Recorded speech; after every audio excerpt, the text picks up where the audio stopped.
પવિત્ર સ્થાન પર હાથ ઉપાડો અને ભગવાનને આશીર્વાદ આપો. રવિવાર 16-20 ઓગસ્ટ 1926. આ સવારના આપણા મનન માટે મેં ઉત્પત્તિના પુસ્તકના 32મા અધ્યાયની 10મી કલમ પસંદ કરી છે. તે મારા પર ઘણી કરુણા બતાવી છે. તમે મારા માટે જે બધું સારું કર્યું છે તે માટે હું યોગ્ય નથી. મેં યર્દન નદી પહેલી વાર ઓળંગી ત્યારે મારી પાસે ફક્ત મારી લાકડી જ હતી અને અત્યારે મારી પાસે એટલી બધી વસ્તુઓ છે કે હું તે બધીને પૂરા 2 ભાગમાં અને 2 ટોળીમાં વહેંચી શકું.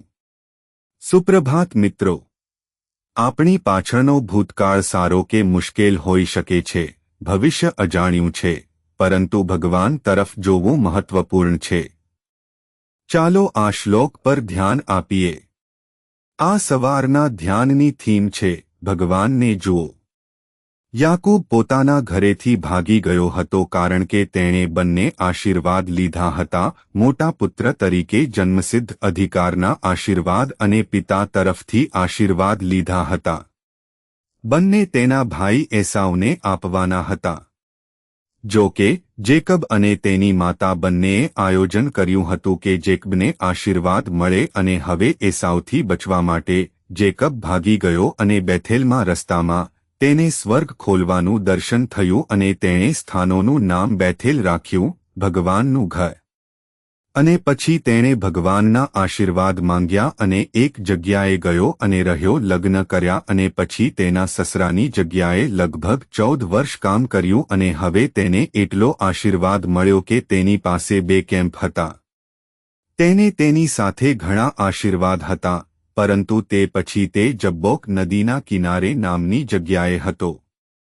અહીં તેણે ભગવાન તરફ જોયું અને કહ્યું કે તેને ભગવાનની મદદની જરૂર છે કારણ કે તે કંઈ ન હતો અને ભગવાને તેને ખૂબ આશીર્વાદ આપ્યો છે અને હવે તે તેના ભાઈ પાસેથી માફી માંગવા માંગે છે, પરંતુ તેને ખાતરી નથી કે શું થશે.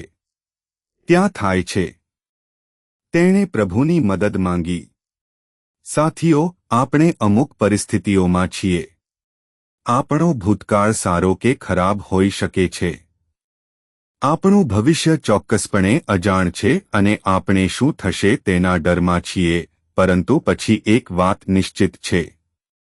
જ્યારે આપણે પ્રભુ પાસે આવીશું, જ્યારે આપણે પોતાને ભગવાનને સોંપીશું, ત્યારે ભગવાન જે આપણી સાથે બધી રીતે રહ્યા છે તે ચોક્કસપણે આપણી સાથે આગળ રહેશે, કંઈક સુંદર, અદ્ભુત, કંઈક સમૃદ્ધ અને ફળદાયી આયોજન કરશે. આપણે ફક્ત પ્રભુ તરફ જોવાની અને શરણાગતિ કરવાની જરૂર છે. પ્રાર્થના. કૃપાળુ ભગવાન, આપણા સ્વર્ગીય પિતા, દરેક પરિસ્થિતિમાં તમને જોવા માટે અમને ભગવાનને મદદ કરે છે કારણ કે આપણે જાણીએ છીએ કે અમે તમારા દ્વારા આશીર્વાદ મેળવીશું. ખ્રિસ્તના નામે આપણે પ્રાર્થના કરીએ છીએ. આમેન.